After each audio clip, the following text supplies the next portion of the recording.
Assalamualaikum warahmatullahi wabarakatuh. Kami dari kelompok 8 akan mempresentasikan makalah kelompok kami yang berjudul Ittihad dan Hulul.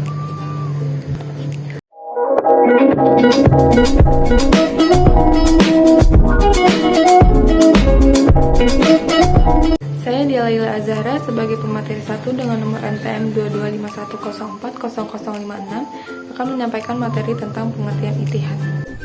Ittihad adalah tingkatan dalam tasawuf di mana seorang sufi merasa dirinya telah bersatu dengan Tuhan. Pencetus Al-Ittihad adalah Abu Yazid Al-Bustami yang nama lengkapnya adalah Taifur Ibnu Isa Ibnu Sarusyan.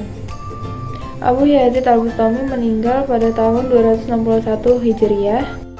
Sebelum terjadinya ittihad, seorang sufi harus melalui 3 tahapan. Yang pertama yaitu lenyapnya kesadaran akan alam sekelilingnya karena seluruh kesadarannya telah berpusat ke alam batin. Yang kedua, mulai menyaksikan secara langsung apa yang mereka yakini sebagai zat Allah.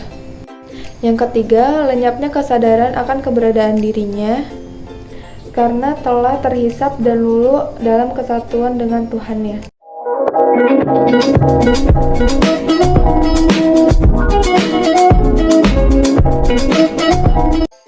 Assalamualaikum warahmatullahi wabarakatuh.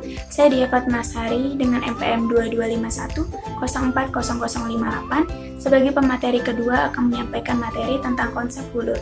Hulul itu berasal dari kata hala, yahulun dan hululan yang berarti menempati, mistis, dan berinkarnasi. Hulul itu dapat diartikan sebagai penitisan Tuhan ke makhluk ataupun ke benda. Secara harfiah, hulul diartikan sebagai Tuhan mengambil tempat di dalam diri manusia yang telah lenyap sifat kemanusiaannya melalui fana.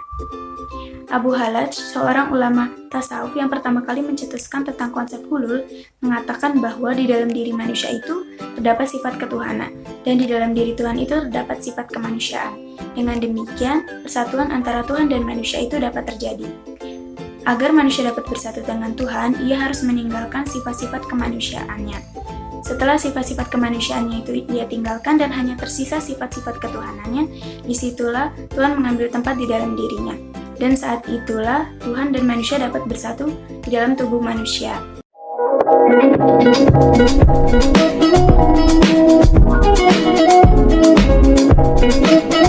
Saya Dia Agustina dengan NPM 2251040057 sebagai pemateri 3 yang akan membahas tentang persamaan ittihad dan hulul. Persamaan ittihad dan hulul yang pertama yaitu ittihad dan hulul sama-sama mengajarkan persatuan antara Tuhan dan hambanya. Yang kedua yaitu dalam ittihad dan hulul, seorang sufi itu mengeluarkan syatahat. Perbedaan antara ittihad dan hulul. Pada ittihad, roh manusia itu naik dan menyatu ke dalam diri Tuhannya. Sedangkan dalam hulul, roh ketuhanan itu turun dan masuk ke dalam tubuh hambanya atau makhluknya. Yang kedua, dalam ittihad yang terlihat itu hanya satu wujud, sedangkan dalam hulul itu ada 2 wujud namun berada dalam satu tubuh. Konsep ittihad dan hulul dalam perspektif Islam. Ittihad dan hulul dalam perspektif Islam itu untuk dapat dilacak dasar-dasarnya dalam Al-Quran yang berpengaruh terhadap setiap aspek kehidupan umat muslim. Dalam memahami ittihad dan hulul, para ulama itu tidak bergantung pada penerapan rasional semata untuk memahami doktrin ini secara intelektual.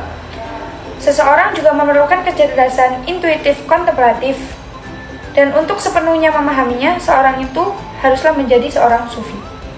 Sekian presentasi dari kelompok kami. Apabila ada kesalahan saya mohon maaf, kepada Allah saya mohon ampun. Terima kasih. Wassalamualaikum warahmatullahi wabarakatuh.